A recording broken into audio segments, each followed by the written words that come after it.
Vous aimez écrire, mais parfois vous bloquez, vous doutez ou vous cherchez le conseil qui va tout changer. Pas de panique, aujourd'hui on plonge dans les secrets d'écriture de Stephen King, l'un des auteurs les plus prolifiques et célèbres au monde. Et avec des dizaines de best-sellers à son actif, au moins, il a beaucoup à nous apprendre. Alors voici donc 5 conseils différents qui vont transformer votre manière d'écrire. Wow. C'est parti. Conseil numéro 1. Bannissez la télé, les distractions et surtout, lisez. Faites le vide autour de vous. Stephen King écrit dans une pièce fermée, sans distraction. Donc, pas de télévision, vous l'avez compris, et encore moins de réseaux sociaux, et encore moins de bruit tout court, en fait. Il dit, la télé, c'est du poison pour la créativité. Il faut créer un espace qui est vraiment dédié à l'écriture, même si c'est un tout petit coin de table dans votre salon sans télé, bien sûr, et il faut surtout se concentrer. Votre esprit a besoin de calme pour créer. Mais ce que Stephen King préconise surtout, c'est de lire, et de lire beaucoup. Pour devenir un bon écrivain, il faut se nourrir d'histoires. Et il essaye d'écrire tous les jours, mais bien sûr, il lit aussi tous les jours. Pas d'excuses, pas de procrastination, il faut prendre l'habitude d'écrire régulièrement. Lui, il préconise d'écrire au moins 500 mots par jour, et il dit si vous n'avez pas le temps de lire, ça veut dire que vous n'avez pas le temps pour écrire. Bon, on est d'accord que Stephen King, c'est un auteur à temps complet, donc lui peut écrire toute la journée comme il veut, ce qui n'est pas forcément le cas de tout le monde et de vous.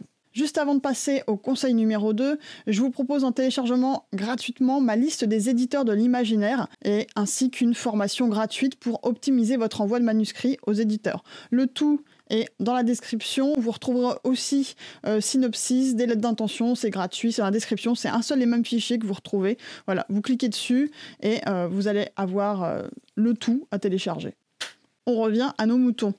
Conseil numéro 2, il faut supprimer tout ce qui est inutile. Ici, Stephen King ne parle pas de choses matérielles, mais il parle bien de ce que vous allez mettre dans vos romans. Pour lui, et en fait il est assez impitoyable, il va enlever toutes les phrases, tous les paragraphes inutiles.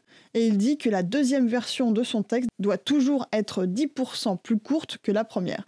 Pourquoi ? Parce que les longueurs, ça va ennuyer un petit peu les lecteurs, et chaque mot doit servir l'histoire, alors il faut couper. Je pense que vous avez compris.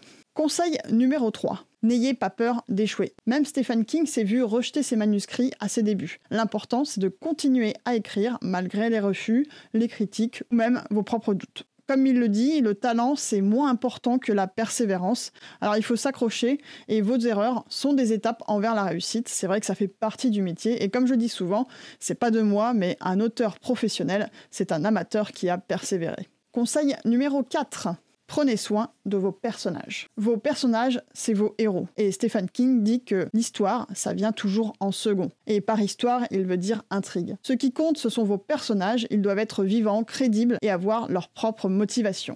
Il conseille d'écouter vos personnages, de les laisser faire des choix. Et parfois, ils vous surprendront et emmèneront votre histoire dans une direction que vous n'avez pas forcément prévue. Et c'est là que la magie opère. Petite parenthèse, il existe 2 types d'écrivains, à ce qu'on dit. Les architectes qui planifient tout et au contraire les jardiniers. Vous l'avez compris, Stephen King c'est un gros jardinier et si vous n'avez pas ce tempérament de jardinier, se laisser embarquer par ces personnages, ça peut être un petit peu angoissant.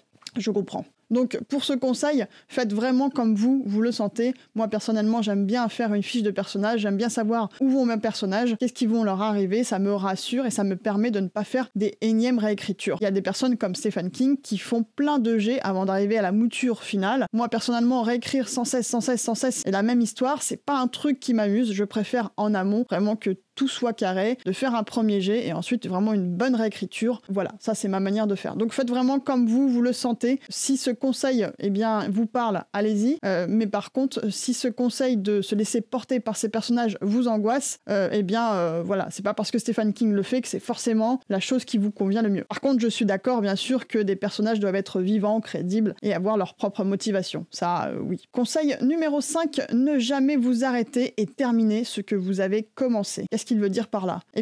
Continuez toujours quoi qu'il arrive. Stephen King relate qu'il a eu dans les années 90 un accident et il a eu du mal à reprendre l'écriture, mais il l'a fait même si c'était assez douloureux et difficile et ça a été très lent. Il explique que l'écriture c'est un peu comme un muscle, s'il s'atrophie, plus compliqué pour s'y remettre. Bref, terminez ce que vous avez commencé. Ça ne sert à rien d'avoir 1000 idées géniales si vous n'en terminez en fait aucune. C'est un peu le syndrome de l'objet brillant. Vous commencez quelque chose, un autre projet qui vous attire, après vous en voyez un autre, vous papillonnez partout et finalement vous arrivez à rien faire, à rien terminer. Et Stephen King dit que terminer un texte, c'est déjà une victoire. Voilà, Stephen King n'est pas juste un maître de l'horreur, c'est aussi un maître de l'écriture. Ses conseils sont à la fois simples, directs, mais aussi incroyablement puissants. Mais au fond, ce qu'il nous apprend surtout, c'est que écrire, c'est une question de discipline et de passion. Merci d'avoir regardé cette vidéo. Si elle vous a inspiré, pensez à vous abonner et à partager pour aider pourquoi pas d'autres écrivains en herbe à progresser. À très bientôt.